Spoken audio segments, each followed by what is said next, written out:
Some of you may have heard me tell this story before, so forgive me if I repeat myself, but for me, nothing encapsulates this lack of balance, this disproportionate response, more than an episode last January during Operation Cast Lead.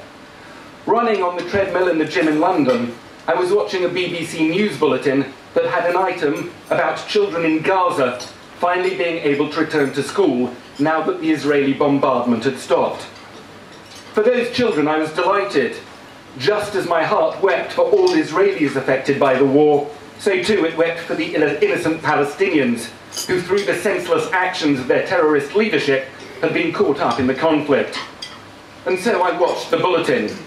But as I watched, I asked myself, where was the report on the BBC about the children in Sderot, whose education had been disrupted on a daily basis for the past 8 years by the Katyushas and Qassams being fired from Gaza? The Israeli children who had been traumatized and who would have to live for the rest of their lives with the trauma of sirens blaring, cowering in shelters. Where in the past 8 years was the news bulletin about these children? At much the same time, a gentleman by the name of Rowan Laxton was in his gym, running on his treadmill, also watching a news report about Operation Cast Lead.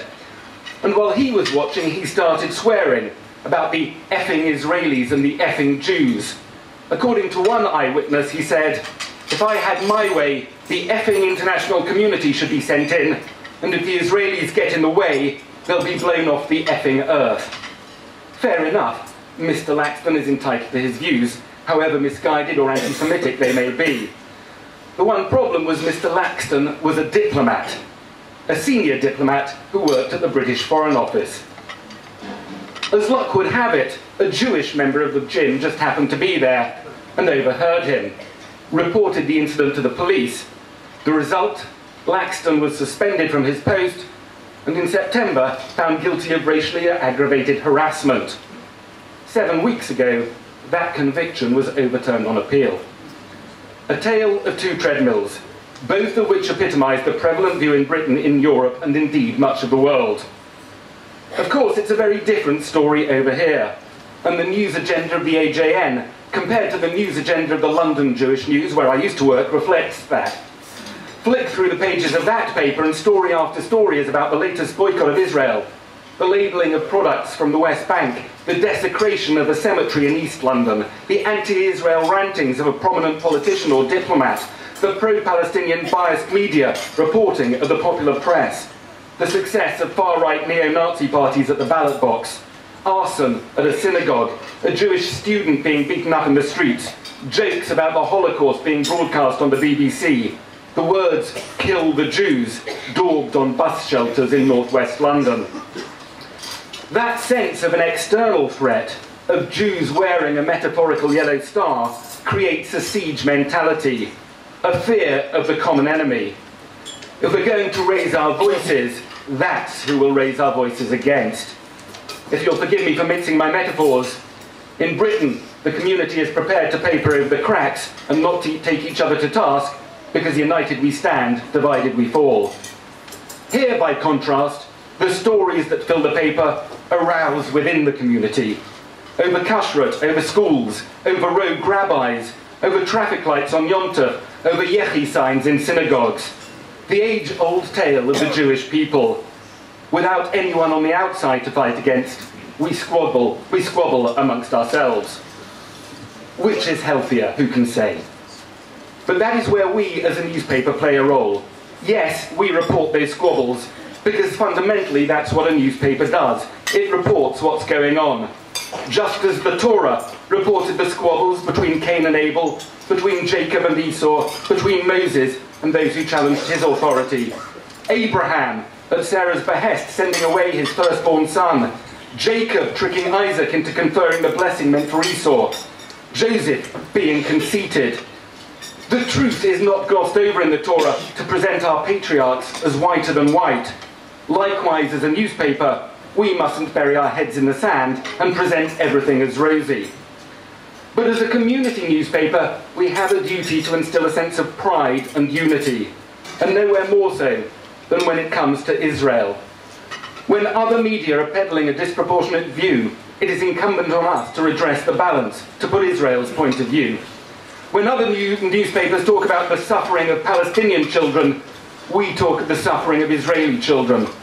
When they talk about IDF shells hitting houses in Gaza, we talk about Hamas rockets hitting houses in Sderot. When they talk about an apartheid wall, we talk about the suicide attacks that the wall has presented. 2 weeks ago, the AJN published a page of myths and facts relating to Jerusalem. Myths that deny the Jewish claim to the city, and the facts that counter those lies. We redress the disproportionality, but not at the cost of our integrity and our credibility. Do we criticize specific policies of the Israeli government? Yes. Do we condemn the ill-timed announcement of new houses in East Jerusalem? Yes. Do we recognize that Jerusalem may have to be divided in the search for peace? Yes. But do we give a platform to those who question Israel's right to exist, who describe Israel as an apartheid state, who challenge Israel's right to defend itself? The answer is a categorical no. As a newspaper, we inform and we campaign. As a community newspaper, we inspire, we bring people together. 5 weeks ago, after Yom HaAtzmaut, we published 4 pages of pictures of a key communal event here in Melbourne, and likewise in our Sydney paper. 4 pages to reflect the vibrancy of the community. 4 pages to show that we support those that were there, and to encourage those that weren't there to see what they were missing. Reaching out to those who might not otherwise get involved, those who aren't affiliated, those who may assimilate it, who may be lost. It's a goal we share with other communal organisations, trying to bring people into the community.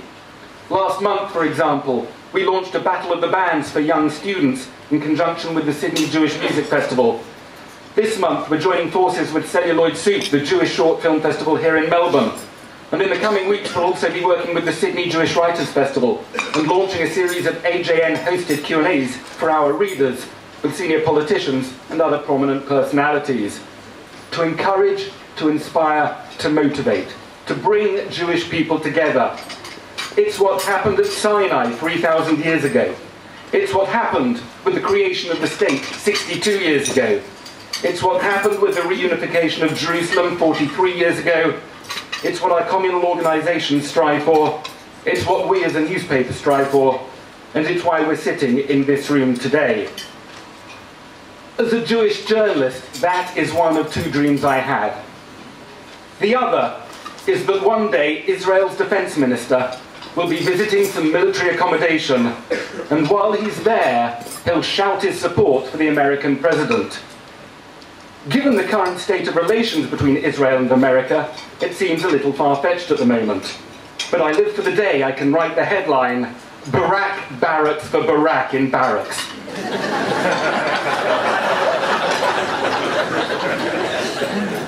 It will probably never come to pass.